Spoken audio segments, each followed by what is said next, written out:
Donc, bonjour à tous, je vous propose donc de commencer. Tout d'abord, bienvenue. Je vous remercie de votre présence à ce webinaire dédié au fonds tourisme organisé par le Cluster Montagne et par M Capital.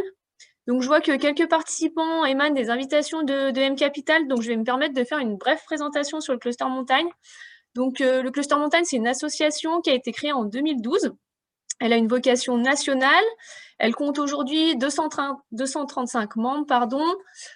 Donc, dans les membres, on entend les entreprises, donc qui sont au nombre de 150, mais aussi des institutions, des établissements de recherche et de formation, et puis également des territoires partenaires. Donc, le Cluster Montagne, c'est un accélérateur de développement durable et d'innovation en montagne. Donc, par ses actions en fait, de mise en réseau, de formation, de soutien à l'innovation et au développement commercial, le Cluster Montagne accompagne le développement des entreprises, principalement, mais aussi de l'ensemble de ses membres, et contribue à la performance durable et à l'attractivité de nos territoires de montagne. Donc, aussi bien en France, mais également à l'international. Donc, aujourd'hui, on est pleinement dans notre rôle en vous proposant ce webinaire. Je fais une brève présentation sur le fonds tourisme. Donc, le fonds tourisme, il a vocation à faciliter l'émergence de projets structurants. Et la situation sanitaire et de surcroît économique actuelle fragilise l'apparition de ce type de projet. Donc, ce dispositif de cofinancement, il ouvre un cercle vertueux de l'innovation au service des territoires qui est nécessaire dans le contexte actuel. Donc, l'après-midi, elle sera animée principalement par Julie Casqui. Donc, merci Julie de votre présence. Elle est directrice d'investissement du fonds tourisme chez M Capital. Donc, elle vous présentera le fonds tourisme qui est actif depuis plusieurs mois en Occitanie et son extension qui est active depuis quelques semaines sur le territoire Côte d'Azur. Donc, elle reviendra bien sûr sur les caractéristiques qui sont propres à ce fonds tourisme, à qui il est destiné, de combien il est, etc. Et puis, on remercie également Jérôme Meunier de sa présence, qui est le directeur général de la Régie des Angles et qui viendra témoigner de l'accompagnement du fonds tourisme dans certains de ses projets.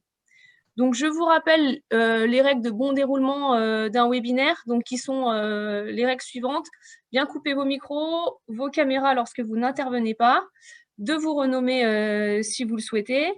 Et puis surtout, n'hésitez pas pour que ça soit interactif à poser des questions. Donc, ça peut être des questions qui sont très spécifiques à votre structure ou activité, mais n'hésitez pas, c'est le moment. Donc, voilà, interagissez dans le chat. On répondra plutôt à la fin de la présentation de Julie. On va bien noter vos questions et puis voilà, on les fera parvenir à Julie qui répondra à tout ça. Donc, le PowerPoint et le webinaire seront ensuite disponibles en replay dans les prochains jours.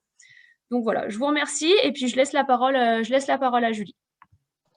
Merci beaucoup Madeline. Bonjour à tous et merci au cluster pour cette invitation et merci à Jérôme Meunier de m'accompagner, qui est le directeur de la station des Angles, et de bien vouloir faire un témoignage sur l'utilisation du fonds tourisme, mais au-delà de ça, aussi de faire un témoignage sur le fonctionnement de la station des Angles, sur son rayonnement aujourd'hui et les activités qu'elle propose. Je vais vous partager immédiatement la présentation. Je vous propose dans un premier temps de vous présenter, je pense que je ne l'ai pas partagé ici, non, je ne l'ai pas partagé. Voilà, cette fois-ci c'est fait. De vous présenter tout d'abord le fonds tourisme Occitanie, en quoi ça, fonds tourisme Occitanie et Côte d'Azur d'ailleurs, en quoi cela consiste, qu'est-ce que c'est et à quoi ça sert. Dans un deuxième temps, nous échangerons avec Jérôme sur l'utilisation qu'il a pu faire de ce fonds tourisme et puis je lui poserai des questions sur sa vision aussi de la montagne, le devenir des stations de montagne. Et je vous invite à poser vos questions. Madeline disait de me poser des questions, mais vous pouvez aussi interroger avec plaisir Jérôme, qui se fera un plaisir de vous répondre. Donc, le fonds tourisme, qu'est-ce que c'est? Donc, aujourd'hui, il existe deux fonds tourisme, un dédié au territoire de l'Occitanie et un autre dédié au territoire de la Côte d'Azur et donc des Alpes du Sud. Ces deux territoires bénéficient d'un environnement qui est exceptionnel et d'une grande richesse, mais aussi de stations de montagne, de moyenne montagne. Et l'idée est d'avoir un outil financier qui permet de démultiplier les projets sur ce territoire et de pouvoir avoir une offre touristique qui est adaptée aux attentes de ces deux territoires. Donc, l'objectif est de démultiplier l'attractivité de ces deux destinations, la compétitivité aussi, et bien sûr, l'innovation. L'innovation en s'attachant aussi à ce que le développement des activités de montagne se fasse dans un contexte de durabilité et de préservation de l'environnement. Donc, comme je vous le disais, c'est deux fonds, l'un qui est de 111 millions d'euros pour l'Occitanie, l'autre qui est de 45 millions d'euros, qui a pour donneur d'ordre deux typologies d'institutionnels.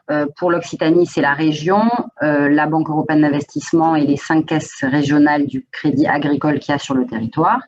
Et de l'autre côté, au niveau de la Côte d'Azur, c'est la Caisse d'épargne Côte d'Azur, la BEI aussi, la métropole de Nice et la Chambre de commerce Côte d'Azur.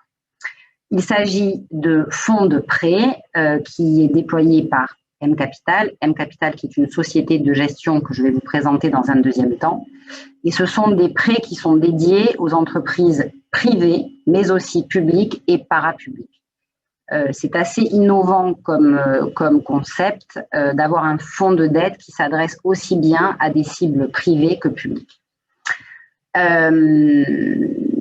Nous accompagnons, donc, comme je vous l'ai dit, la transformation de l'offre touristique qui permet de valoriser la diversité des expériences et des usages. Tout ceci pour démultiplier l'investissement touristique sur le territoire. Ce fonds tourisme Occitanie, qui est le premier, a été créé avant crise. Et en fait, lorsqu'il avait été créé, l'idée c'était d'avoir un outil qui permette de démultiplier le nombre de projets. C'est-à-dire que le constat était le suivant, il y a beaucoup de projets, mais certains ne voient pas le jour car il manque un peu de fonds propres, car les banquiers ont des fois du mal à se positionner sur des projets de création pure sur lesquels il n'y a pas d'historique, ou des projets un peu nouveaux, d'une offre dite nouvelle sur lequel on a du mal à savoir si elle trouvera son public. Si ce fonds a été créé avant crise, il n'a d'autant plus de légitimité post-crise.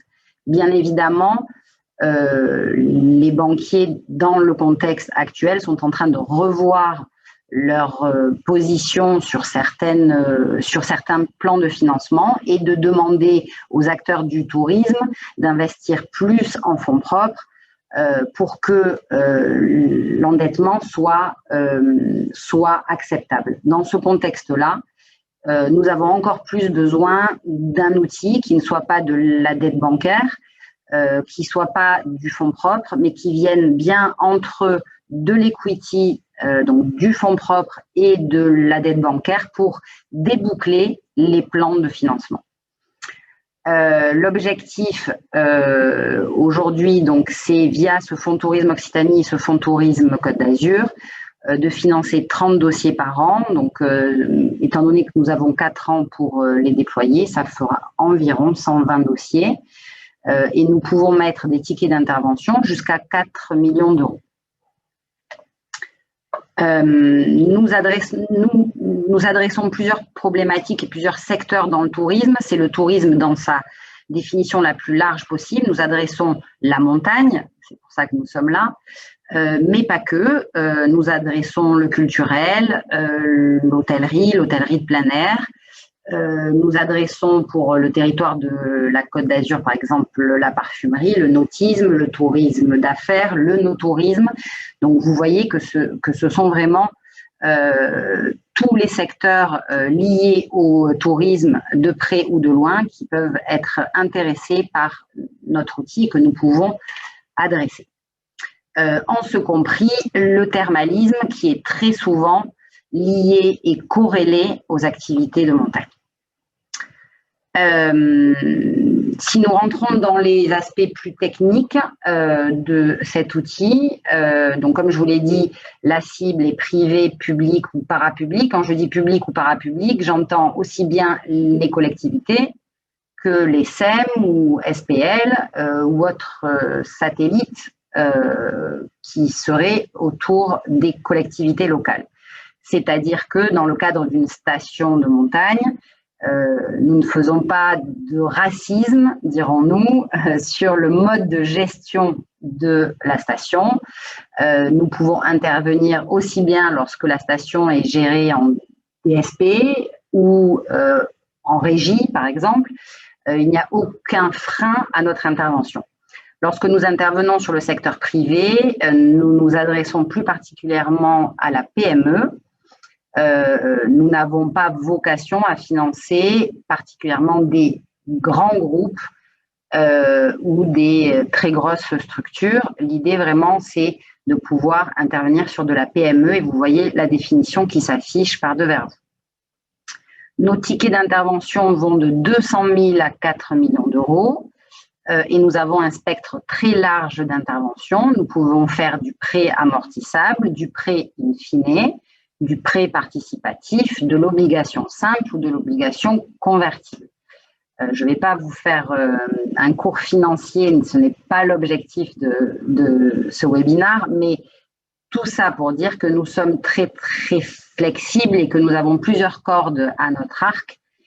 Nous pouvons aller jusqu'à des maturités jusqu'à 20 ans, ce qui nous permet d'adresser soit de l'immobilier, soit des équipements de montagne assez lourds, et nous y reviendrons.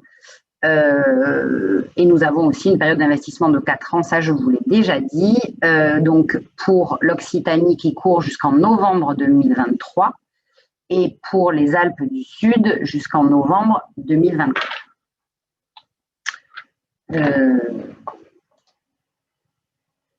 Donc je vous parlais de flexibilité. La flexibilité se fait donc par la maturité de l'instrument financier que nous allons mettre à disposition des porteurs de projets, mais aussi donc par du différé d'amortissement, par des tranches in fine, c'est-à-dire la possibilité de rembourser notre instrument de dette à l'issue de notre intervention. Le but étant que nous arrivions à faire en sorte que l'exploitation du projet soit soutenable par les porteurs de projet et que on vous laisse aussi le temps dans cette période où nous manquons de visibilité par rapport à la reprise de l'activité touristique et économique, de vous laisser le plus de temps possible pour ce qu'on appelle le ramp-up, c'est-à-dire la montée en charge de votre exploitation. Nous finançons jusqu'à 40% du montant de votre projet, hors taxe, bien évidemment. Nous ne finançons pas la TVA. Lorsque nous intervenons sur la PME, nous intervenons lorsque nous le pouvons sans garantie, lorsque les garanties sont nécessaires. Nous venons en deuxième rang derrière les banques afin de conforter la position des banques et qu'elles puissent se positionner plus facilement pour boucler le tour de table. Nous remarquons de plus en plus par les temps qui courent que nous sommes les précurseurs dans les accords de financement et grâce à notre accord, nous arrivons à catalyser l'investissement bancaire et faire en sorte que les banquiers puissent se positionner de façon plus facile. Comment nous soumettre un de vos projets? Le mieux, c'est de nous contacter par téléphone. Je vous donnerai les coordonnées des personnes à solliciter. Si ce n'est pas le cas, il existe 2 sites, le fondtourisme-côte-d'azur.fr ou le fondtourisme-occitanie.fr. En suivant, nous présentons votre dossier à nos investisseurs que je vous ai présentés en préambule. Selon le cas, la région Occitanie, la Banque européenne d'investissement, les 5 caisses régionales du Crédit Agricole ou la Caisse d'épargne et la métropole de Nice, la Chambre de commerce Nice-Côte d'Azur. Si votre projet a l'accord de nos investisseurs, nous passons au comité d'investissement qui, lui, décide in fine de la structuration de notre intervention, la durée, le profil d'amortissement, le taux, tout ceci, dans le meilleur des mondes possibles et lorsque le dossier est complet, peut se finaliser en 4 semaines. Derrière ces fonds tourisme, il y a toute une équipe. Je ne vous ai pas mis l'intégralité des personnes qui interviennent. J'ai fait une sélection tout simplement pour que vous ayez un interlocuteur sur les Alpes du Sud. Donc, il y a Laetitia Estrosi-Schramm dont son numéro apparaît à votre écran ou sur votre écran plutôt. Donc, elle est directrice du développement de ce fonds. Nous avons le penchant de Laetitia sur l'Occitanie qui est Marc Trubert qui s'occupe donc du développement du fonds tourisme Occitanie. Nous avons Adrien qui est dédié au secteur public et qui est notre expert collectivité locale et satellite de ces collectivités. Et son numéro aussi apparaît. Donc, n'hésitez pas à les noter en sachant que Madeleine m'a dit que le support vous sera envoyé à l'issue du webinaire. Donc, vous aurez toutes les slides présentées. Je fais juste une digression pour vous expliquer. Donc, je vous ai dit que ces fonds ont été créés par des institutionnels. Il est déployé par une équipe qui est issue de la société de gestion M Capital. Qui est M Capital? M Capital est une société de gestion qui est française et qui est un groupe indépendant. Elle est historiquement basée à Nice et Toulouse. Son siège social est à Toulouse. Nous avons 5 bureaux aujourd'hui, Paris, Toulouse, Nice, Montpellier et Bordeaux. Historiquement, M Capital est spécialisé dans l'investissement dans le capital des entreprises, dans la PME et le TI. Et du fait de notre histoire, nous sommes aujourd'hui des experts dans les solutions de financement flexibles, agiles et diversifiées. Nous avons été créés en 2002, nous comptons aujourd'hui 50 collaborateurs et nous avons près de 530 millions d'euros d'actifs sous gestion qui sont déployés sur 4 métiers. Les 4 métiers, vous les avez face à vous, c'est donc la dette privée, donc c'est l'activité que je viens de vous présenter via le fonds tourisme Occitanie, le fonds tourisme Côte d'Azur. Vous avez l'activité de private equity qui est l'investissement dans le capital des sociétés dites matures ou en croissance. Donc, nous accompagnons les sociétés en croissance à se développer en investissement donc, dans les fonds propres de ces structures. Nous avons une activité de venture qui est donc cette fois-ci l'investissement dans le capital des startups. Et enfin, une activité d'immobilier où nous intervenons aux côtés des promoteurs immobiliers dans leur programme de promotion immobilière. Je vous l'ai dit, nous sommes très engagés sur notre volet environnemental, sociétal et de gouvernance. Nous avons pris plusieurs engagements dans le cadre de la communauté B Corp et dans ce cadre-là, notamment, ça me permet de vous en parler puisque j'ai oublié ce point qui est très important sur les fonds tourisme. Nous avons pris des engagements vis-à-vis d'une charte que nous avons signée pour un développement plus durable et nous avons mis en place, à titre d'exemple, sur nos fonds, un prêt à impact qui s'appelle le prêt à engagement positif et sociétal qui permet d'inciter les entreprises à être plus vertueux vis-à-vis de l'environnement des parties prenantes, mais aussi de la gouvernance et des aspects sociaux de leur entreprise. Tout simplement, nous appliquons une baisse de taux sur notre intervention si des objectifs que nous nous sommes fixés en accord avec les porteurs de projets sont atteints. Nous fixons avec le porteur de projet des objectifs de performance extra-financière. Si ces objectifs sont atteints, nous baissons le coût de l'emprunt de 10%. À défaut, si les objectifs ne sont pas atteints, le taux contractuel s'appliquera.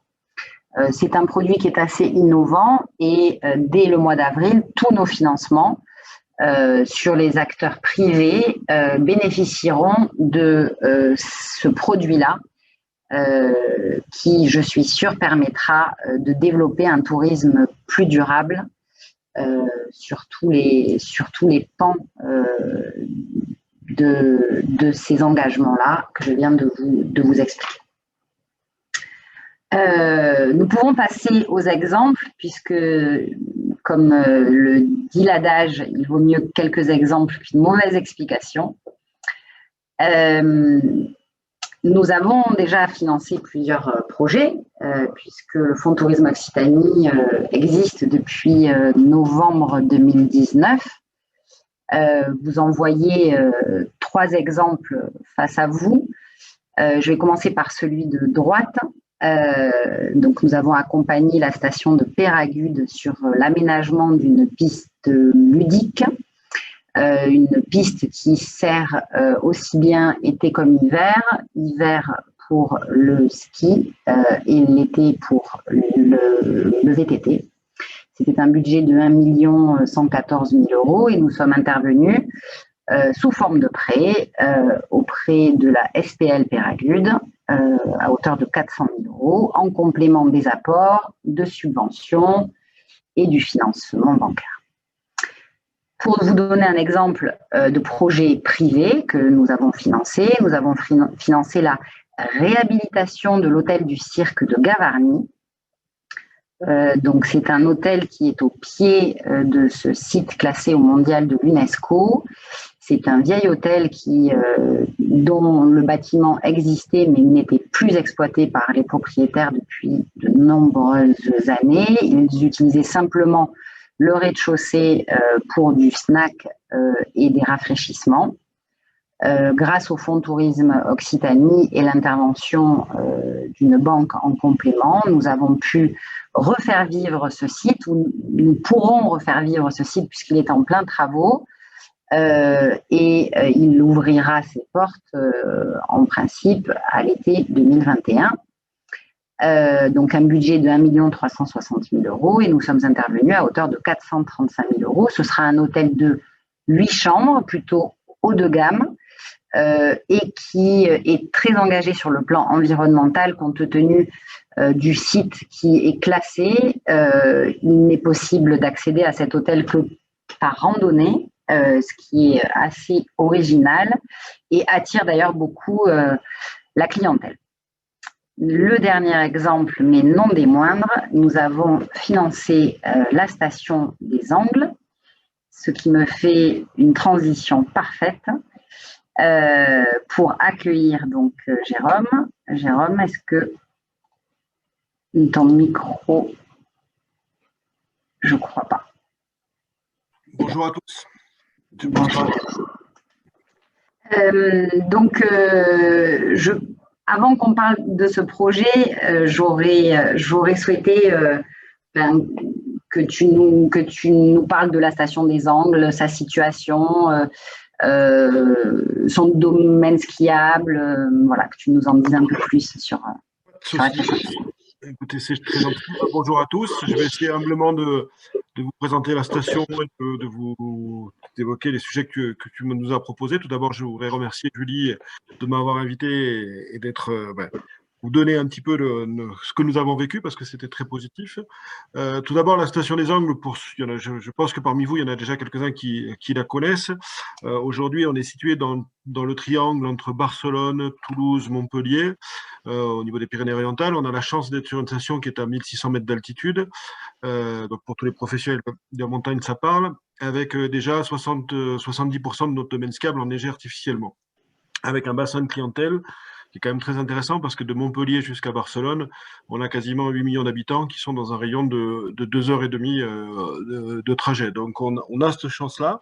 On a aussi la chance d'être, et ce depuis très longtemps, sur un raisonnement d'un travail qui se fait déjà sur du 4 saisons, avec une vraie réflexion d'être un outil de développement du territoire. Je crois que nos stations de ski, et c'est un message partagé par l'ensemble des professionnels, sont avant tout des stations de développement du territoire qui permettent de les faire vivre et puis qui permettent aussi de les protéger, de les entretenir et de les accompagner. Donc c'est une station qui aujourd'hui oui, qui va bientôt avoir 60 ans, qui génère quasiment 9,5 millions d'euros de chiffre d'affaires en moyenne, mais et là, une certaine particularité, c'est qu'on a depuis très très longtemps, essayé de réfléchir sur un modèle complètement intégré. Modèle intégré au niveau de sa gestion, c'est-à-dire qu'aujourd'hui, c'est une régie qui gère la station avec diverses activités, avec l'office du tourisme, avec dans le passé un espace avec une piscine et une patinoire qui maintenant est devenu un espace angléo avec des bains et des massages, et la patinoire s'est transformée en salle de spectacle. On a aussi un cinéma, donc tout ça est géré quasiment enfin, quand on le peut, hein, mais à 90% est géré par la même entité, ce qui permet d'avoir une vision client unique et un parcours client et qui est géré par une seule et même entité. Je crois qu'aujourd'hui, c'est fondamental, me semble-t-il, hein, dans l'organisation d'une station de ski, d'une station de montagne, pardon, parce qu'on n'est pas une station de ski en tant que telle, on est pour moi une station de montagne, comme tu l'évoquais tout à l'heure, donc avec une vision globale et avec des points communs pour l'ensemble de nos collaborateurs. Je crois que ça fait partie de nos particularités qui finalement, dans le passé, on nous disait, mais c'est pas forcément comme ça que ça doit fonctionner. Je crois qu'aujourd'hui, c'est devenu un point fort parce que tout le monde va dans le même sens, avec des gens qui sont forcément extrêmement intégrés. Donc, c'est vrai qu'on a… On peut dire que la station des Angles s'est attachée à développer le 4 saisons depuis longtemps. Depuis très longtemps, en fait. Bon, on a déjà la chance d'avoir, de par notre montagne, un raisonnement 4 saisons, parce que on est quand même sur un climat méditerranéen, il fait beau. On a la chance d'être sur un plateau à 1600 mètres d'altitude. Donc, c'est philosophiquement intégré dans notre vie au quotidien, quoi. Nous avons un privé qui a investi sur un parc animalier il y a déjà une trentaine d'années. On a la chance d'avoir un lac à proximité. Donc, philosophiquement, aujourd'hui, c'est intégré dans notre organisation. Ce qui nous a permis aussi de bien rebondir cet hiver, parce que finalement, quand vous raisonnez sur un schéma de 4 saisons, vous avez aussi des collaborateurs qui vivent 4 saisons et qui sont complètement sédentarisés dans la structure. Ce qui fait qu'aujourd'hui, je vous prends l'exemple, chez nous, on a quasiment 90% des gens qui sont sédentarisés, donc on a très peu de turnover l'hiver, on a très peu de turnover l'été, parce que les gens ont une biactivité. Et à cette occasion, on avait fait avec la Directe une étude qui montrait que nos collaborateurs saisonniers avaient entre 8 et 9 mois en moyenne de contrat de travail sur le territoire. Ce qui veut dire que on est bien dans un raisonnement d'outils de développement du territoire. Je crois que c'est fondamental par rapport à la philosophie qu'on doit retrouver dans les stations de ski. Donc c'est vrai que c'est ancré et là on a vraiment essayé de passer un cap au travers de votre accompagnement, et j'y reviendrai, et aussi des stratégies qu'on a mis en place. Il y a 3 ans en arrière, on a renouvelé, on avait notre piscine et notre patinoire. Vous n'étiez pas encore là, donc on ne vous a pas fait appel à l'époque pour nous financer. C'est dommage, mais je pense que vous seriez venu. Qu'on a transformé en espace de salle de spectacle et en espace de bain et de spa. Donc, ça a été un palier complémentaire. La salle de spectacle, c'est très, très, très intéressant parce que, notamment l'hiver, souvent, c'est un outil de communication. Nous avons mis en place un programme important au niveau de l'événementiel qui part du 1er décembre jusqu'au 30 avril, où à chaque semaine, on développe des outils. Par exemple, on a un festival Garo Snow, qui est le petit frère du Garo Rock, qui est un des plus grands festivals du sud de la France sur la région Occitanie. On a des festivals de l'humour. Donc, on essaye d'associer ces activités-là à la vie de la station, tout en sachant que c'est l'opérateur des remontées mécaniques qui en est aussi l'acteur principal, parce que c'est nous qui gérons aussi ces activités-là. Donc, on est dans un modèle où on raisonne dans un produit global. Il faut essayer de s'adresser à l'ensemble de la clientèle et essayer d'avoir une diversification la plus possible, tout en sachant malgré tout quand même que l'élément moteur, la locomotive, je crois qu'il faut jamais l'oublier, c'est le ski. Et on l'a vu cet hiver. Ok, on a eu du monde sur nos remontées mécaniques, mais malheureusement, on a eu 50% de notre clientèle en février, on a eu quasiment personne en janvier et en mars, et malgré tout, c'est extrêmement difficile. Donc, je crois qu'il faut trouver le bon compromis en maintenant la locomotive qui est le ski, en essayant d'avoir la garantie de la neige aussi, parce qu'elle est, à mon sens, fondamentale, et amener de la diversification derrière. Et avoir, parce que je pense que là aussi c'est primordial, un raisonnement économique et s'encadrer de partenaires financiers qui raisonnent d'un point de vue économique avec des équilibres.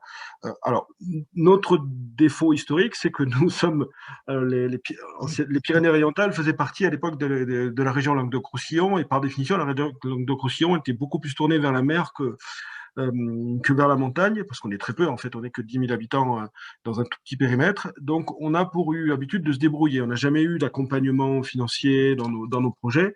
Donc, on a toujours eu un raisonnement où, quand on investissait un sou, ben, il fallait que ce sou se paye en totalité.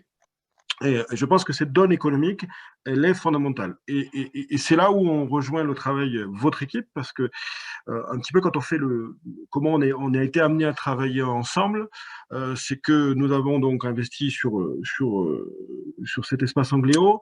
Nous avons beaucoup investi sur les remontées mécaniques sur les 20 dernières années avec un parc de neige de culture qui couvre entre 60 et 70% du domaine, ce qui est assez rare en France. Et on se retrouvait il y a 3 ou 4 ans en arrière dans une situation un petit peu de blocage. Pourquoi? Parce qu'on avait des endettements assez lourds sur nos partenaires financiers qui étaient le Crédit Agricole, la Banque Populaire, la Caisse d'épargne et nos partenaires historiques.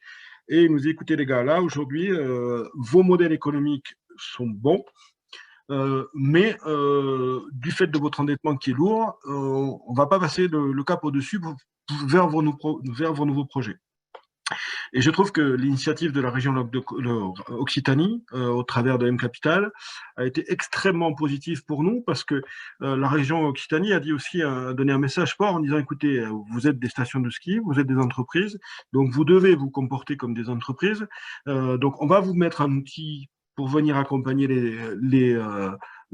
vos organismes bancaires pour vous apporter du financement, sous réserve que ces financements soient solvables et que ça aille dans le bon sens. Donc, d'où votre intervention. Et clairement, moi, ce que je peux dire aujourd'hui, c'est le professionnalisme des équipes de M Capital. Il y a eu un vrai travail d'analyse de nos données, parce qu'en fait, dans le projet, on va avoir le projet de luge, mais il y avait aussi le projet de changement des cabines en même temps. Donc, on était sur un projet où nous avions financé à hauteur de 1 200 000 € à peu près, de mémoire. Donc, pardon, sur les deux, aujourd'hui, on a eu, je vois en même temps que tu lances le teaser, c'est sympathique. Donc ça, c'est le financement sur la luge. Il faut savoir qu'on a une télécabine qui se situe à 1600 mètres, qui part au village de la station, là vous êtes à l'arrivée, qui monte à 2004, qui est vraiment le cœur de notre station de ski, comme beaucoup de stations, bien sûr, hein. Mais c'est un outil qui coûte cher, et qui avait 20 ans, mais en fait, du fait du fonctionnement été-hiver, avec 30 ans, donc nous devions changer les cabines. Donc le premier projet qu'on a monté avec M Capital, c'est l'accompagnement pour les changements de cabines pour les 20 prochaines années. Et notre deuxième projet, qui est une grosse réflexion, c'est de dire comment on peut apporter à cette télécabine le plus d'attractivité pour essayer de mutualiser au maximum ses coûts. Donc on avait mis en place un parc de bike park qui somme toute, et très humblement marche assez bien. On a mis en place des parcs de randonnée et on voulait compléter avec l'espace, avec la luge. Donc, c'est là où vous êtes rentré en jeu. Et je pense très honnêtement aujourd'hui, au vu de notre endettement, malgré la confiance de nos organismes bancaires, hein, si on n'avait pas eu l'outil intermédiaire M Capital, on n'aurait pas pu financer ces deux projets, et le projet de changement des cabines et le projet de la luge, tout en mettant, je le répète, hein, ce côté aussi extrêmement professionnel et qui nous a aussi permis de compléter un certain nombre de données. Alors, je complète juste le propos en me disant que nous sommes intervenus sur ce financement avec 3 ans de différé, ce qui laisse vraiment de la place du coup à la station pour passer cette période. Nous avions mis en place de toute façon ce différé même avant crise, hein, puisque nous avions contractualisé ce financement bien avant. Et donc, ce qui permet malgré tout à la station des Angles d'être plus serein sur l'ouverture de cette luge qui est prête déjà à l'emploi, mais qui cet hiver n'a pas pu fonctionner malheureusement. Mais ce n'est que partie remise et j'espère que cet été, je pourrai en profiter. Non, non, on a eu la chance de créer un produit, alors toujours pareil, on va être un peu chauvin, qui est magique, hein. Pour moi, c'est le plus beau, hein, de toutes les luges qui existent, hein, mes chers confrères. Donc, à vous de travailler, de bien travailler avec M Capital pour faire d'autres projets. D'ailleurs, on a nos amis d'Isela 2000 qui viennent la visiter demain. Mais c'est vrai que cette notion de différé est aussi extrêmement importante dans le cadre d'école hein, d'aujourd'hui, hein, parce que c'est vrai qu'on a négocié d'autres prêts sur des différés, sur des décalages, et là, bah, ça a été fait naturellement. Donc, je pense que c'est le côté positif, mais je trouve que surtout le côté positif, c'est aujourd'hui, en tout cas, c'était notre modèle à nous, hein, notre situation, très clairement, on était en difficulté pour continuer à réinvestir. On a un modèle de gestion qui est pérenne et qui justifiait des investissements, mais on était vraiment en situation de blocage avec nos autres partenaires financiers. Ils nous ont dit trouvez-nous une autre dans le pôle bancaire, trouvez-nous un nouveau partenaire et on suivra. Donc à partir du moment où M Capital a validé, très clairement, les autres partenaires ont suivi. Et il ne faut pas oublier aussi derrière que indirectement, c'est aussi le quitus de la région. Et donc, ça s'est accompagné aussi de subventions sur la région, sur ce projet-là, ce qui pour nous était quelque chose d'extrêmement nouveau. J'ai une question, Jérôme. Est-ce que le développement d'activités complémentaires, telles que vous l'avez fait depuis déjà quelques années sur la station, a aussi pour but d'attirer de l'hôtellerie de qualité, parce que je crois aussi que les Pyrénées souffrent peut-être d'un manque d'offres hôtelières. Est-ce que l'objectif aussi, c'était peut-être d'avoir une offre hôtelière un peu complémentaire ? En fait, très clairement, hein, bon, nous aujourd'hui, on avait une activité qui tourne du 1er décembre au 15 avril l'hiver. On a une autre qui tournait le mois de juillet et le mois d'août. Mais quand on parle d'hôtellerie, très clairement, ils sont remplis à 100% les week-ends, enfin, ou 90% les week-ends et 95% les week-ends et les vacances de février. Et le reste du temps, c'est plutôt calme. Et je crois qu'on se doit, et en créant ce type de produit-là, ça va amener dans le panier de fréquentation forcément une clientèle supplémentaire sur ces périodes-là, mais pas que, parce que nous, ça va complètement changer notre fusil d'épaule et notre réflexion. Je prends l'exemple des vacances de la Toussaint, pour lequel jusqu'à présent on était toujours fermés. Fermés, pardon, quelques commerces étaient ouverts, mais je prends l'exemple du Bike Park qui était fermé. On était dans une phase intermédiaire entre la préparation de l'hiver pour le ski, la fin de l'été, comment on fait? Donc aujourd'hui, dans notre stratégie de gouvernance et de diversification, grâce à cet outil, on sera ouvert à la Toussaint avec la luge et avec aussi notre Bike Park qui sera ouvert aussi sur ces périodes-là. Et très clairement, aujourd'hui, on sent que les investisseurs sont prêts à venir chez nous, beaucoup plus que dans le passé, beaucoup plus qu'à 5 ans en arrière, quand on n'avait pas cette diversification. Je pense, et je le redis, hein, que le ski est essentiel.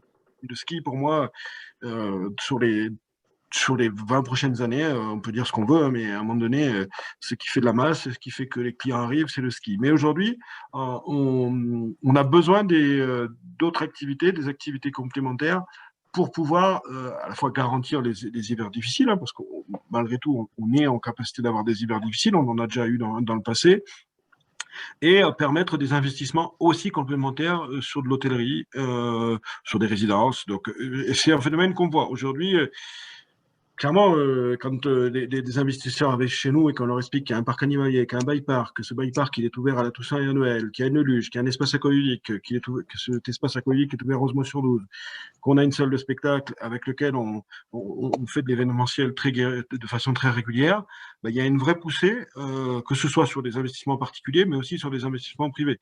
Donc, il faut trouver cet équilibre entre les deux, ce qui est compliqué, hein, parce que tout n'est pas finançable. Et je pense que s'il n'y a pas des accompagnements avec des collectivités supra derrière, même sur des financements, ça ne matchera pas. Est-ce que l'avenir des stations passe aussi par le fait de coordonner les activités par vallée, c'est-à-dire de ne pas créer des produits qui soient concurrents mais plus complémentaires? Ça, c'est une question. Oui, je pense qu'il y a une complémentarité à avoir. Elle est essentielle et elle se fait malgré tout naturellement, hein. Aujourd'hui, il faut à la fois raisonner sur le bassin de clientèle. Je prends notre exemple, notre bassin de clientèle. Nous, on a 8 millions d'habitants, hein, dans un rayon de 2h30. Donc, on est des privilégiés, je crois, hein, par rapport à ça, on ne se rend souvent pas compte. Mais on est des privilégiés tout en étant à 1600 mètres d'altitude, ce qui fait qu'on a quand même des garanties d'hiver. Donc, il y a une complémentarité à avoir entre les produits, mais je crois malgré tout aussi que chaque station a son histoire, chaque produit a son histoire, et il va le modéliser par rapport à son outil. Je reviens à l'exemple de notre télécabine. Si on avait eu un télésiège à la place, on n'aurait peut-être pas mené toutes ces réflexions-là. Donc, chaque cas est particulier et chaque personne doit l'adapter. Je réponds au chat, là, parce que j'ai vu en même temps, je m'excuse si vous en avez posé d'autres questions. Oui, on commercialise alors l'ensemble de nos produits. On les commercialise en interne, forcément avec aussi des opérateurs quand il le faut, mais on se permet de faire des produits en commun. Et là aussi, ça matche bien. Quand aujourd'hui, vous vendez du ski, de l'espace aqualudique, pourquoi pas du parc animalier, bah, c'est facilitant, parce que toujours pareil, hein, le client, il a envie d'être dans un modèle où il va trouver où il va pouvoir choisir. Il va pas forcément vouloir tout le produit intégré, mais il va vouloir envie de choisir et piocher, butiner, j'ai envie de dire, dans les produits proposés par la station. Mais oui, il y a une complémentarité avec les autres, c'est certain. Après, là aussi, ce qui reste quand même fondamental aussi dans le modèle d'une station de ski, c'est alors la situation géographique, mais la situation structurelle aujourd'hui. Il faut avoir de l'hébergement quand nous avons, et je l'ai oublié de le dire, on a quand même 18 000 lits sur la station, avec entre 3 000 lits touristiques. Et on est sur un plateau, donc on a la chance d'avoir des villages voisins qui finalement sont très accessibles. Donc ça aussi, ça reste fondamental. Si vous n'avez pas structurellement un outil où les gens peuvent être hébergés, où on peut créer de la vie, c'est je crois, d'autres modèles. Les modèles des petites stations aujourd'hui, les terrains de neige, ben, c'est des modèles un petit peu différents qu'on peut avoir chez nous. Mais il y a une vraie recherche, et ça, ça fait 20 ans, hein, que je m'occupe de la station, de complémentarité. Aujourd'hui, il faut avoir, dans des stations qui ont entre 15 et 20 000 lits, à mon sens, il faut avoir un bar de nuit.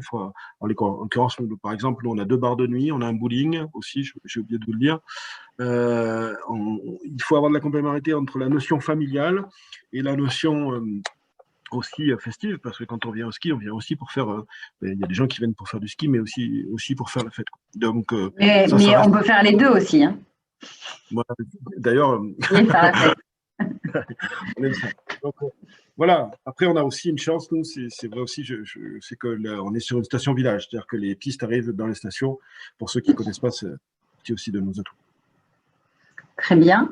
Est-ce que l'avenir des stations, comment vous voyez l'avenir des stations de moyenne montagne? Est-ce que il y aura, pour vous, hein, d'après vous, est-ce qu'il y aura un rapprochement de certaines stations qui est inévitable ou pas du tout? Chaque station doit aussi, comme vous l'avez dit, peut-être garder sa nature, son historique et son charme plutôt que de fusionner. Je pense que c'est très difficile à répondre à cette question-là. Je crois que ce qui fait la force des stations aujourd'hui, c'est les hommes. C'est l'envie de faire, c'est l'envie de se battre, l'envie de continuer d'avancer, l'amour de son territoire, ça reste pour moi fondamental. Alors c'est vrai que je vais schématiser, il y a peut-être des gros et des petits. Je pense qu'à moyen terme, il y a les gros qui sont là, qui peuvent accompagner les petits. Sous quelle forme, comment? Je pense que c'est des réflexions qui sont différentes. Mais je crois surtout qu'il ne faut pas délocaliser la gestion des stations. Et parce que quand vous exploitez de stations de montagne, hein, parce que là, on pourrait dire délocaliser la gestion d'une station de ski en tant que telle sur l'activité ski. Mais pour moi, il n'y a pas que l'activité. Une station de montagne, c'est une entité. Et il faut que le maire soit à fond impliqué, il faut que le responsable des services techniques de la mairie soit pleinement impliqué dans le projet, que le directeur de la station soit pleinement impliqué dans le projet, que le directeur de l'office soit pleinement impliqué dans le projet. Si tout ça c'est le même, c'est encore mieux. Ça c'est mon expérience, mais c'est pas simple. Et délocaliser ça, ça me paraît compliqué. Alors après, dans les vallées, il y a certainement des réflexions où on peut mener des accompagnements complètement différents, mais oui, délocaliser cette proximité me semble extrêmement difficile parce que malheureusement, et en fait, tous les gens qui sont autour de la table savent aussi bien que moi, ça vit 24 heures sur 24, ça change tout le temps, ça change au gré de la météo, ça change au gré des accidents qu'on peut avoir, et c'est difficile de délocaliser tout ça. Donc, il faut garder cette proximité et avoir un raisonnement vraiment, je pense, qui est fondamental, comme un parc de loisirs. À un moment donné, on rentre dans une station de ski, on rentre dans le village, station, pardon, qu'il soit été ou hiver, on rentre dans le client, il rentre comme s'il rentre j'allais dire à McDo, pardon, comme s'il rentre à Disney, et il doit avoir les mêmes couleurs partout, quoi. Et la même volonté de faire dans le même sens. C'est pour moi fondamental, cette réflexion-là. Alors, c'est idyllique, hein, c'est pas facile, hein, parce que forcément, dans une station de ski, le restaurant n'a pas, a pas les mêmes objectifs que l'exploitant ou que son concurrent. Mais la réussite, elle passe avant tout par là. Donc oui, je pense qu'il y a des réflexions de mutualisation qui doivent être apportées. Il y a des accompagnements. Il y a, par exemple, je prends l'exemple de nos confrères de la vallée d'Axe-les-Thermes, où l'agrostation qui est Axe est autour d'elle, a mis en place des régies intéressées. Donc elle accompagne les stations, mais l'acteur station de la petite station de la vallée, ben, il est quand même acteur au quotidien. Je pense qu'il y a des solutions qui permettent aussi ce type d'avenir-là. Très bien. Est-ce qu'il y a des nouveaux projets que vous entendez financer dans les prochains mois? Merci de me faire rebondir parce que un message que je peux aussi évoquer, c'est que M Capital, c'est pas one shot.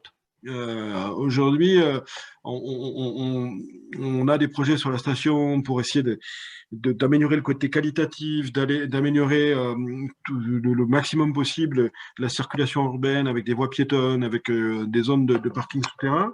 Parce que notre premier objectif dans l'histoire de la station, c'était de garantir le manteau neigeux, garantir la matière première l'hiver. Ça a été vraiment fondamental pour nous et c'est ce qu'on a travaillé dans les 25 dernières années. Sur les 10 dernières années, on a beaucoup travaillé sur la complémentarité, la diversification et tout le reste. Et on a voulu passer un cap supplémentaire sur il faut que ce soit beau pour moi, je pense. Je pense que quand tu arrives dans une station de ski, tu as envie de voir le village pyrénéen ou le village du sud de la France. Tu as envie que les chaussées soient propres, que tu puisses te garer. Tu as envie que les poussettes puissent passer. Alors, forcément, dans la vie, c'est toujours pareil, hein, c'est la gestion des priorités. Hein. Donc, je pense qu'il faut passer par là. Et aujourd'hui, on est dans ce cap-là, avec au cœur du village un parking souterrain de 150 places, des voies. Et puis, le vieux village est un peu détaché de l'activité touristique. Et on voudrait le rapprocher. On a été validé, alors la région Occitanie a mis en place le projet Bourg-Centre, avec l'État d'ailleurs. Donc on a été validé dans ce cadre de ce projet-là. Donc les réflexions là, c'est d'aller vers ça. et on vous a sollicité, on a sollicité Julie, et je te remercie. Et comme tu l'as évoqué tout à l'heure, c'est sûr que ce qui est intéressant, c'est qu'on sait oui ou non, en 1 mois et demi, on a monté le dossier. Il y a 1 mois, on a pris contact avec vous par rapport à ça. Et en 1 mois et demi, on saura si oui ou non on sera financé. Mais je reste optimiste quand même par rapport à ça. Donc voilà, non, Je ne dis rien. Je pense qu'il faut travailler sur le qualitatif. Aujourd'hui, il faut travailler sur la matière première, sur la diversification et le qualitatif. Et au cœur de ça, il faut travailler sur l'humain. Je crois que l'avenir d'une station de ski, l'avenir d'une activité touristique, quelle qu'elle soit, elle est basée sur l'humain. Et souvent, on n'a pas su faire, je pense, l'histoire de la France, on a des outils extraordinaires chez nous, mais ce qu'attendent les gens au quotidien, c'est le petit bonjour, c'est le pouvoir discuter avec un collaborateur, savoir qu'il aime sa station. Je crois que c'est fondamental. Je prends un exemple, parce que une fois que je suis parti à parler, je parle beaucoup. On a eu tous nos salariés qui, cet hiver, étaient au chômage partiel.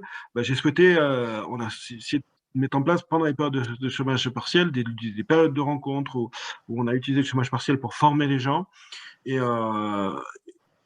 Et ça, c'est aussi fondamental dans la stratégie de management de l'outil parce que quand il vend sa station, quand il donne une perche ou quand demain il va donner la luge, s'il le fait avec le sourire, c'est qu'au départ, il a été considéré en tant que tel. Je pense que ça aussi, c'est dans l'avenir, c'est ce que vont attendre les gens parce qu'ils auront. Moi, je suis très optimiste sur l'avenir des stations de montagne. On l'a vu, le Covid, le besoin d'air pur, les activités sportives qui sont de plus en plus développées. Donc, je crois qu'il ne faut pas avoir peur dans les investissements qu'on fait, tout en respectant la montagne, parce que là aussi, par rapport à nos détracteurs, ceux qui entretiennent et qui respectent le plus la montagne, c'est nous. Et moi, j'ai encore mes collaborateurs qui montent sur les pylônes. Quand en semaine, ils montent sur les pylônes, le week-end, ils vont randonner et nettoyer la montagne parce qu'ils sont des passionnés. Donc, je pense que là aussi, sans l'acteur, et c'est un peu l'image malheureuse des stations de ski, où derrière les stations de ski, on a souvent mis le mot argent ou business, mais c'est pas vrai aussi. On est et on restera, ce qui fait que la vie en montagne est bonne et que la montagne sera entretenue. C'est aussi un message important à mon sens. Voilà. Très bien, merci beaucoup Jérôme. Je cède peut-être la parole à Madeleine, des fois qu'il y ait des questions qui n'auraient pas été traitées. Tout à fait. Alors, j'ai eu quelques questions dans le chat et puis des participants m'en avaient posé également en amont. Du coup, pour être sûr de leur propos, les questions c'était est-ce que le projet doit être forcément porté par une structure de type tourisme ou bien est-ce qu'une start-up peut elle-même être porteuse de projet? Alors, il faut que ce soit un sujet touristique par nature, c'est-à-dire que je vais vous donner un exemple. On nous avait sollicité pour une salle de paddle de raquettes à Montpellier. Du paddle à Montpellier, c'est pour les Montpelliérains, c'est pas touristique. Si on avait du paddle aux angles, une offre de paddle aux angles, ce serait considéré comme un produit touristique et qui viendrait pour compléter l'offre touristique. Donc, ce n'est pas l'activité qui fait le tourisme, mais souvent le site, finalement. Ça, c'est la première chose. Après, la start-up, il faut qu'on discute. On n'a pas vocation, nous, au niveau de la dette, à financer la start-up en tant que telle. Ce n'est pas un outil de financement de l'innovation en tant que telle. A priori, si on est sur une activité de loisir, même sur de la création pure, il n'y a aucun problème, on peut financer. Quand on parle start-up, on parle plus innovation technologique, et là, c'est un peu moins notre sujet. Ok. Donc, voilà, Florian, j'ai vu que tu étais connecté, donc si tu as d'autres questions, tu n'hésiteras pas à revenir vers les équipes PM Capital. Donc, on avait également une question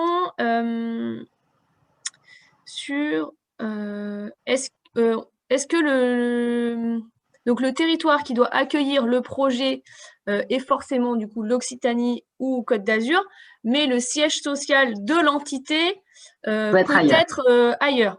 Mais en France, par contre, ou est-ce que ça peut être, vu la proximité, Andorre ou autre? Non, plutôt en France. On finance plutôt des acteurs français plutôt qu'étranger. Ok.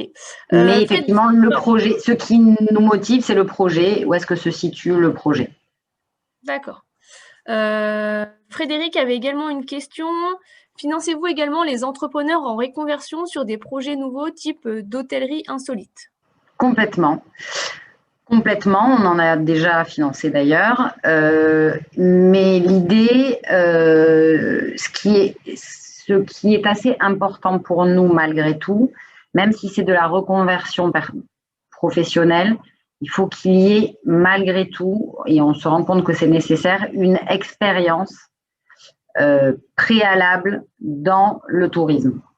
Que ce soit dans l'hôtellerie, que ce soit dans la restauration, que ce soit, voilà, qu'il y ait une première expérience, même si c'est de la reconversion, que cette personne-là ait pu quand même toucher du doigt la réalité du secteur, parce qu'on peut difficilement s'inventer malgré tout. Il faut avoir touché du doigt ces sujets-là pour être plus pertinent. Voilà. Mais oui, on l'a fait et on le fait encore. Sur de la chambre d'hôtes, par exemple, on a beaucoup de projets de chambre d'hôtes. Mais on préfère les projets de chambre d'hôtes qui sont portés par des anciens salariés qui ont travaillé dans l'hôtellerie, par exemple, ou dans de la restauration, que quelqu'un qui n'a aucun lien avec ce secteur. Ok. Et du coup, il a enchaîné sur la deuxième question. Si vous répondiez oui, donc à quel stade du projet il doit prendre contact avec vous? Le plus tôt. La règle, c'est de nous contacter le plus tôt possible. Même quand vous êtes dans la réflexion, je pense que c'est pas mal de nous solliciter le plus tôt. Comme ça, au moins, vous savez nos capacités d'intervention. Alors, ça ne veut pas dire qu'on va mettre 4 semaines pour donner notre accord, pour le coup, puisque on vous accompagnera aussi dans le débouclage de votre financement. Donc, c'est probablement un projet qui va mettre plus de temps à mûrir, mais malgré tout, le plus tôt, c'est le mieux. Ok. Et du coup, là, c'est plutôt moi qui essaye de rebondir sur vos réponses. Si une structure dépose un projet qui n'est pas assez mature, est-ce qu'on peut imaginer que 6 mois ou 1 an après, parce que peut-être que voilà, le fonds peut courir encore quelques mois, est-ce qu'ils peuvent revenir du coup avec ce même projet qui est plus mature, où ils ont trouvé peut-être d'autres partenaires? Il n'y a pas… Bien sûr. Okay. Mais je vais vous dire, les dossiers que nous signons aujourd'hui, pour certains, ce sont des projets dont nous avons entendu parler il y a 1 an. On était déjà en contact avec les porteurs de projets il y a 1 an et on les suit. Ça fait partie aussi de notre travail. Alors, ce que je dis là est plus vrai sur le privé que sur le public. Le public, c'est vrai que lorsqu'on est en contact avec eux, ils ont déjà une bonne vision de leur projet et ça se déboucle plus rapidement. Mais sur le privé, notamment sur la reconversion, effectivement, il y a des sujets dont on a entendu parler il y a 1 an. D'ailleurs, notamment un dossier dont on avait parlé avec Jérôme, je ne sais pas s'il s'en souvient, mais bon, lorsqu'on était allé manger au chalet. Et donc, ce projet-là, on en avait entendu parler il y a un peu plus d'1 an et il va effectivement se signer là aujourd'hui parce que, entre-temps, il a fait travailler un architecte, entre-temps, il a déposé son permis, entre-temps, il a négocié avec les banques et voilà. Mais le mieux, c'est de nous contacter le plus tôt possible et de nous recontacter une fois qu'on y voit plus clair, mais au moins, on a pris note de ce projet. Ok. Si je peux me permettre, il y a un véritable accompagnement aussi de l'équipe de Julie dans les projets, dans le montage du projet aussi. Il y a un côté qu'on n'a pas trop développé, c'est aussi la partie environnementale, le fait de montrer qu'on est sur du développement durable qui me semble être aussi essentiel dans ces projets-là. Et ça a fait partie de nos réflexions sur chacun de nos projets pour faire aboutir aussi au financement. Et du coup, par rapport au projet de Jérôme, par exemple, de parking, dans l'enveloppe, on va dire, budgétaire du projet, peut être inclus, là, je pense qu'il y a une partie construction, etc. Mais du coup, toute la partie bureau d'études, conseil est également prise en compte. Okay. On finance aussi les études préalables aux travaux. On finance aussi les frais. Après, je ne suis pas rentrée dans le détail de ce que l'on finance et de ce que l'on ne finance pas, mais beaucoup de choses sont éligibles. Donc, il ne faut pas hésiter à nous solliciter.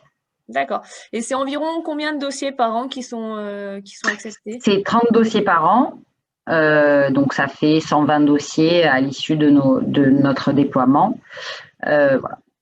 D'accord. Bon, et ben, je ne sais pas s'il y a d'autres questions, surtout n'hésitez pas, c'est le moment. En tout cas, je pense que c'était très complet.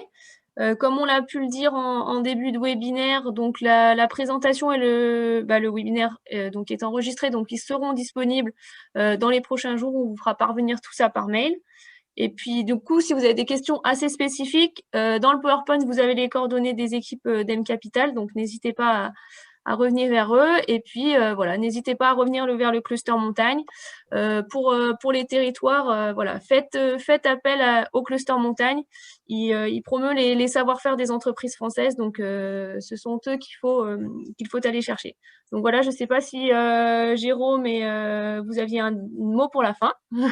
Non, non, moi, le mot pour la fin, c'est avancer, continuer. Si vous avez besoin d'informations sur nos projets qui ont été menés, sur notre méthode, n'hésitez pas à me prendre contact avec moi. Je serai aussi très ouvert pour donner en off, compléter ma vision des choses. Eh ben, merci en tout cas pour votre témoignage et puis pour ce discours assez très proche de la réalité et très humaniste. En tout cas, merci. Et puis, Julie, si vous avez un dernier mot aussi. Merci beaucoup au cluster montagne de cette proposition d'intervention. J'espère que ça aura donné des idées de projets et donné la motivation dont on a tous besoin actuellement. Merci à Jérôme pour son témoignage, j'ai presque rougi. Et puis, je vous dis à très bientôt et n'hésitez pas à nous contacter. Nous sommes à votre écoute. Eh ben, merci à tous. En tout cas, je vous souhaite à tous une belle fin d'après-midi et puis on se retrouve rapidement et n'hésitez pas entre-temps si vous avez des questions. Merci à tous. Au revoir. Au revoir. Au revoir.